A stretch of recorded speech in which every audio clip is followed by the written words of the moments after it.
Friday the 13th Part 5 A New Beginning marks a departure from the familiar formula of the franchise. It introduces new characters, a fresh setting, and while attempting to breathe new life into the iconic slasher series, it kinda falls flat.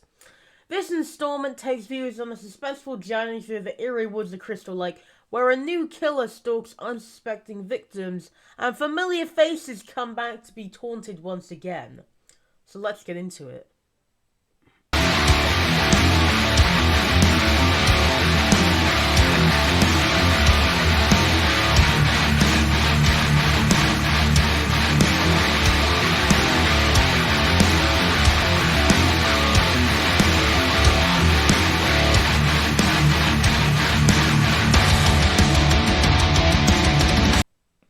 Set several years after the events of Friday the 13th, the final chapter, A New Beginning follows troubled teenager Tommy Jarvis, played by John Shepherd, as he struggles to overcome the trauma of his past encounters with Jason Voorhees. It's placed in a halfway house for troubled youth, and I think that this is probably my least favourite setting for a Friday movie, just because all the characters here are nutters, so it's just a bit weird. And yeah, Tommy really struggles to overcome the trauma of his past encounters with Jason, which is kind of one of the bits which I really enjoy about it, because it does show you, like, the effects that all of that can have on someone who sees that so young. Like, this guy hacked Jason Voorhees to death at the age of, like, 10. That's gonna leave an effect on you. And yeah, Tommy hopes to find solace and healing among his peers. However, his hopes are quickly shattered when a series of brutal murders rock the tranquil community and they spark fear and paranoia among the residents. And as the body count rises, Tommy becomes convinced that Jason has returned from the dead to continue his reign of terror. With his newfound friends and allies, though, Tommy has to confront his darkest fears and put an end to the bloodshed once and for all. Now, Friday the 13th Part 5, A New Beginning. It is a bold and very ambitious entry in the franchise. It takes risks and it definitely shakes up the establishing formula in an unexpected way. The director definitely injects the film with a gritty and visceral style. It kind of captures the raw intensity of the slasher genre while delving into the psychological depths of the characters, mainly Tommy. And while some fans may just kind of get annoyed at the absence of Jason Voorhees as the primary antagonist, the film definitely does succeed in creating a sense of tension and suspense that does keep you just watching all of it. I mean, one of the highlights of the movie is its focus on character development, particularly for the protagonist of Tommy Jarvis. John Shepherd really delivers a great performance as a troubled teen who is really just trying to get away from the inner turmoil of what he had to see when he was so young. And it really raises the question of, like, how could you even, like, let him see any of that? Why did his sister let him do that? Why didn't she try and stop? But, you know, he definitely does deliver a good performance. And the film's exploration of themes such as trauma, redemption, and just the cyclical nature of violence really adds a depth of complexity and just a bit of familiar slasher tropes. And it elevates this movie above its predecessors in a way. However, this film is not without its flaws. Some people may be disappointed by the lack of Jason Voorhees as a central killer, while others may find fault with the film's pacing and narrative structure. Additionally, the twist ending has really divided fans, with some praising its audacity and others just feeling that it's a betrayal of the franchise's legacy.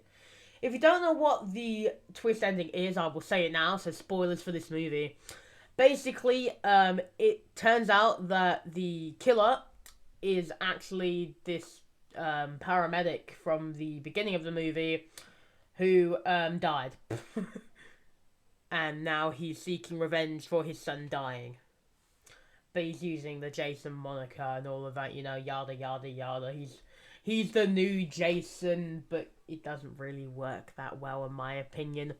I do like Roy. I won't lie. He's a cool character as the killer, but was it really necessary? Why not just end the franchise with 4, or do a new franchise, or just bring back Jason? They literally do that in all the other sequels. Since this one was so divisive, they just brought back Jason in the next one.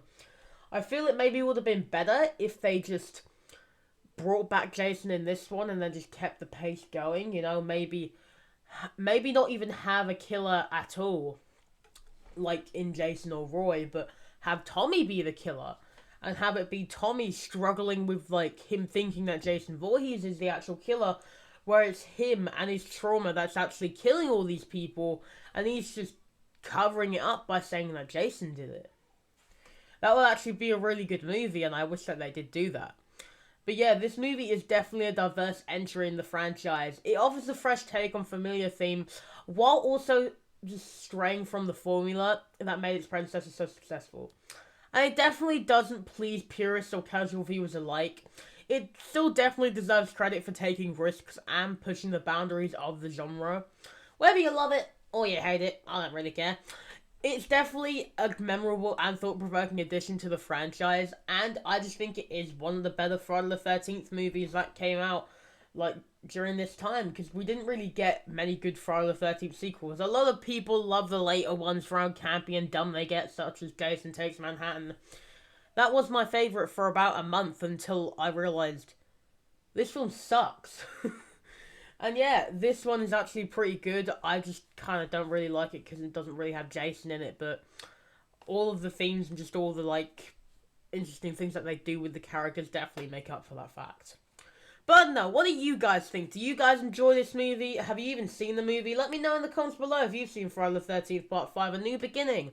If you haven't seen the movie, I kind of recommend it. You know, it's a fun watch just to see, like, Tommy Jarvis completely losing his mind, but also you really feel sympathy for him, like, when he's just entirely losing it because he thinks that Jason is coming to get him the entire time.